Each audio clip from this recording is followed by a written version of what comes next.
여러분 안녕하세요. 말씀 묵상입니다.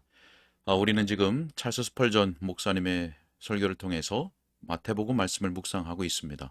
자, 오늘부터는 새로운 본문으로 들어갈 텐데요.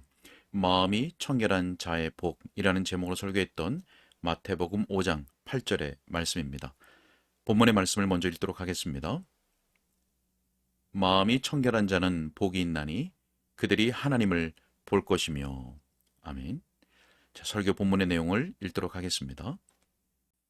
우리의 믿음의 대사도시요 대제사장이신 예수 그리스도의 독특성은 그의 가르침이 끊임없이 사람들의 마음을 겨냥하였다는 것입니다. 다른 선생들은 외적인 도덕 개혁으로 만족했습니다. 그러나 우리 주님께서는 모든 악의 원천을 찾으셨고 모든 죄악적인 사상과 말과 행실이 나오는 샘을 깨끗하게 하려고 하셨습니다. 주님께서는 거듭 강조하셨습니다. 마음이 청결하지 못하면 삶이 결코 깨끗해지지 않을 것이라고 말입니다. 오늘 본문이 들어있는 산상설교도 심령이 가난한 자는 복이 있도다 라는 선언으로 시작합니다. 왜냐하면 그리스도께서는 사람들의 심령, 즉 사람들의 내적이고 신령한 본질을 다루고 계셨기 때문입니다. 팔복의 모든 말씀에서도 이 점이 결코 다르지 않습니다. 주님께서는 언어나 행실이 깨끗한 자는 복이 있다고 말씀하시거나 의식이나 의복이나 음식이 깨끗한 자는 복이 있다라고 말씀하지 않으셨습니다. 도리어 마음이 청결한 자는 복이 있나니 라고 말씀하셨습니다. 사랑하는 여러분, 종교라는 이름을 가진 어느 집단이 마음이 불순한 사람을 신자로 받아들일 수 있다 할지라도 예수 그리스도의 종교는 결코 그러하지 않을 것입니다. 모든 사람을 향하신 그리스도의 메시지는 너희는 거듭나야 한다는 것입니다. 다시 말하면 내면적인 본질이 하나님에 의하여서 새롭게 되어야 한다는 말씀입니다. 그렇지 않다면 그리스도께서 세우시려고 하는 그 나라에 결코 들어갈 수 없는 것입니다. 그리스도께서 바로 그 나라를 세우시기 위해서 이 땅에 오신 것입니다. 만일 여러분의 행동들이 깨끗한 것처럼 보인다 할지라도 그 행실의 배후가 되는 그 동기가 불순하다면 바로 그것이 모든 행실들을 누추하게 만들 것입니다. 만일 여러분의 말씨가 잘 정제되었다 할지라도 마음이 어리석은 생각들로 가득 차 있다면 여러분은 여러분의 말에 따라 하나님 앞에 서는 것이 아니라 그 소욕을 따라 하나님 앞에 서게 될 것입니다. 여러분은 감정의 흐름에 따라 곧 내면적으로 싫어하고 좋아하는 것에 따라서 하나님 앞에 판단을 받을 것입니다. 외적인 순결만 있으면 사람은 만족합니다. 그러나 하나님께서 말씀하시기를 사람은 외모를 보거니와 나 여호와는 중심을 보느니라 하시더라. 은혜의 언약에 속한 약속들과 복들은 마음이 청결하게 된 사람들에게만 해당됩니다. 자, 본문에 관하여 말씀드리면서 여러분에게 보여드리고 싶은 요점은 세 가지입니다. 첫째로, 마음의 불순함은 영적 무지의 원인이 된다는 점입니다. 둘째로, 마음을 청결하게 하는 것은 우리로 하여금 가장 영광스러운 시각을 갖게 만든다는 점입니다. 그리고 세 번째는 마음을 청결하게 하는 것은 하나님의 일인 것을 보여드리려고 합니다. 여러분, 이 일은 우리 속에서 또는 우리의 인간적인 어떤 작용에 의해서 수행될 수 있는 것이 아닙니다. 이것은 성삼위 하나님께서 행하시는 일임에 틀림이 없습니다. 자, 저는 무엇보다 먼저 마음의 불순함이 영적 맹인의 원인인 것을 지적해야겠습니다. 이것이 영적 맹인의 원인 전부는 아니라 할지라도 매우 큰 분량을 차지합니다. 여러분, 무엇에 취해 있는 사람은 결코 분명하게 무엇인가를 볼 수 없지요. 눈에 보이는 형체가 자주 뒤틀리거나 이중으로 겹치는 것입니다. 술에 취하면 정신적인 눈이 사물을 분명하게 보지 못하게 합니다. 그래서 취하게 하는 잔들을 깊이 들이마시는 사람들은 영적으로 맹인이 될 것입니다. 또 어떤 이들은 해로운 잔을 들이키는 것만큼 멀리 보지 못하게 될 것입니다. 여러분, 어떤 사람은 마음이 청결하지 못하여서 도덕적인 아름다움과 부도덕한 공포심을 구분하지 못합니다. 예를 들어서 탐심을 가진 사람을 생각해 보십시오. 그러면 돈처럼 사람을 철저하게 눈멀게 하는 것이 없다는 것을 금방 알아차리게 될 것입니다. 많은 사람들이 볼 때 꼭대기로부터 바닥까지 철저히 악한 거래가 있습니다. 악한 거래. 그러나 그 거래에 빠진 사람이 그것으로 돈을 벌고 또 그 일에 마음이 사로잡혀 있으면 그것이 악한 거래인 것을 깨닫게 하는 것이 거의 불가능한 것입니다. 그 사람이 모든 원칙을 희생시킨 그 더러운 계략을 수행하였는데 자기에게 이익이 되어 돌아왔다면 그는 자신 스스로에게 이렇게 말을 할 것입니다. 야, 이것은 영리한 솜씨였어. 자, 그리고 자기와 뜻이 같은 사람을 만나면 그를 동료로 삼아서 그 악한 거래에 대하여 낄낄거리고 웃으면서 자기들이 얼마나 멋지게 일을 해냈는지 서로 이야기할 것입니다.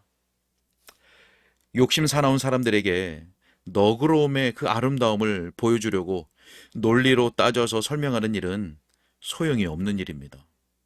한편 그가 수지 맞는 것으로 알고 있는 어떤 일에 대해서 그것이 공정했는지 정당했는지 이런 것에 대한 견해를 그로부터 얻어내려고 애를 쓰는 것은 시간을 허비하는 것입니다. 여러분, 사람들은 자기가 어떤 자세를 취해야 잃을 것이 없는지 아주 분명히 알고 있습니다. 그러나 만일 이해관계가 대두될 때 사람의 마음이 청결하지 못하다면 그 눈은 바르게 볼 수 없습니다. 자기의 눈을 자기 마음대로 주장할 수 있을 것 같지만 사람이 볼 수 없는 것들은 무수히 많습니다. 여러분, 사람은 태양을 똑바로 쳐다볼 수가 없죠. 만약 그 사람이 황금을 계속 바라보고 있다면 결국 눈이 멀게 될 것입니다. 마음이 청결한 사람은 볼 수 있습니다. 그러나 탐심이 마음에 들어와 장악하게 되면 눈이 흐려지든지 눈이 멀게 되는 것입니다. 자, 또한 불결한 삶에 대해서도 같은 지적을 할 수 있습니다. 사람들이 신앙을 조롱하고 하나님의 거룩한 말씀을 모독할 때 그들의 삶이 불결하였다는 것을 저는 자주 목격했습니다. 거룩한 일들을 대적하여 말하는 사람들의 삶에 대한 저의 판단이 잘못된 경우를 거의 만나보지 못했습니다. 한 번은 추수가 막 시작되었을 때 시골 지역에서 설교를 한 적이 있었습니다. 어떤 농부들이 가난한 사람들이 자기 밭에 이삭을 줍지 못하게 하려고 했던 그 사실에 대해서 제 생각을 피력했습니다. 어떤 사람들은 너무나 속이 좁아서 할 수만 있다면 자기 밭을 머리빗으로 갈퀴질 하려고 하는 것 같다고 저는 말했습니다. 그랬더니 어떤 농부가 몹시 화가 나서 자리를 박차고 일어나서 소란을 피웠습니다. 그래서 제가 왜 그렇게 화를 내느냐고 물었습니다.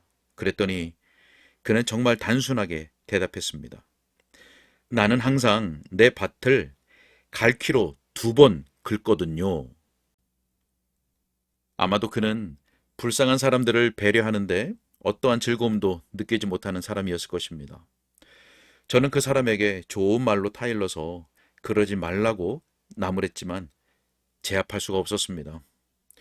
그리고 사람들이 복음을 대적하는 말을 하는 경우를 보면 거의 언제나 복음이 자기들을 대적하기 때문에 그리하는 것입니다.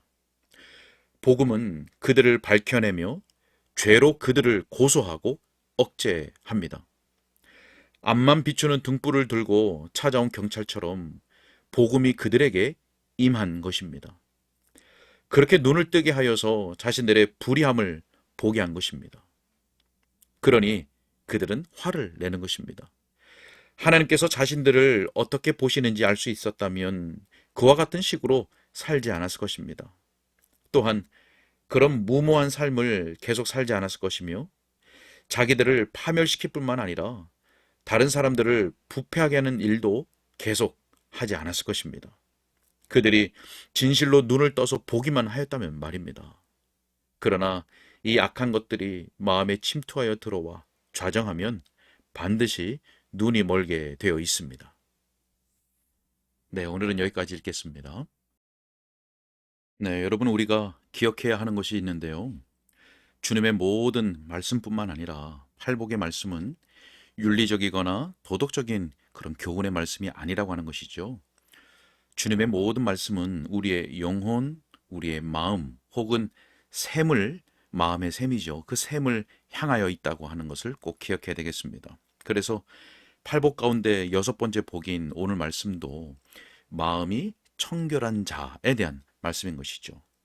그래서 이 일은 우리 스스로 이룰 수 있는 것이 아니라 삼위 하나님의 역사로 말미암아 이루어지는 구원의 은혜에 속한 일인 것입니다. 자, 오늘 함께 들은 말씀은 첫 번째 요지인 마음이 청결하지 못하면 맹인이 된다라고 하는 그 말씀 가운데 한 부분이었습니다. 특별히 탐심으로 마음이 불순해지게 되면 마음의 눈이 감기게 되고 또 판단력이 왜곡되어지기 때문에 복음이 그 마음을 비추어서 그 불의함을 드러낸다 할지라도 그는 여전히 눈이 먼 상태로 있다고 하는 것이죠. 자, 여러분 우리는 이렇게 기도해야 되겠습니다. 우리는 연약하기에 무엇인가로 인해서 우리의 마음에 불순함이 들어올 수 있습니다. 그러나 우리는 항상 말씀과 성령님의 그 빛이 우리의 심령을 비추실 때 우리는 우리의 마음의 그 불순함을 즉각적으로 볼 수 있어야 하고 또 그것을 깨닫고 그 마음을 깨끗하게 할 수 있는 그 은혜를 달라고 기도해야겠습니다. 우리의 눈이 결코 멀지 않게 해달라고 간구해야 하겠습니다. 자, 함께 기도하겠습니다. 살아계신 아버지 하나님, 오늘도 하나님의 말씀을 들을 수 있도록 인도하신 것을 감사합니다. 하나님, 우리 마음속에 불순한 것이 들어오지 아니하도록, 특히 탐심이 들어오지 못하도록, 욕심이, 정욕이 들어오지 못하도록, 그래서 그것으로 말미암아 우리의 마음이 불결해지지 아니하도록 하나님 지켜주시고 보존하여 주시옵소서. 하나님, 혹 우리가 연약하여서 우리 심령 가운데 그러한 불순한 것들이 들어온다 할지라도 하나님 늘 주의 말씀과 성령의 그 빛을 통해서 우리의 마음의 불순함이 발견되게 하여 주시고 그것을 깨닫게 해 주시고 그래서 성령의 도우심으로 말미암아 우리의 마음을 다시 청결하게 하는 그 은혜가 있도록 하나님 인도하여 주시옵소서. 우리의 눈이 결코 그 불순함으로 말미암아 눈먼 자가 되지 아니하도록 하나님 지켜 주시고 은혜를 베풀어 주옵소서. 오늘 하루도 더욱 주의 말씀에 가까이 그리고 우리의 눈을 더욱 주님의 영광 그리스도의 영광을 주목하는 복된 삶이 될 수 있도록 인도하여 주옵소서. 감사하고 예수님의 이름으로 기도하옵나이다. 아멘.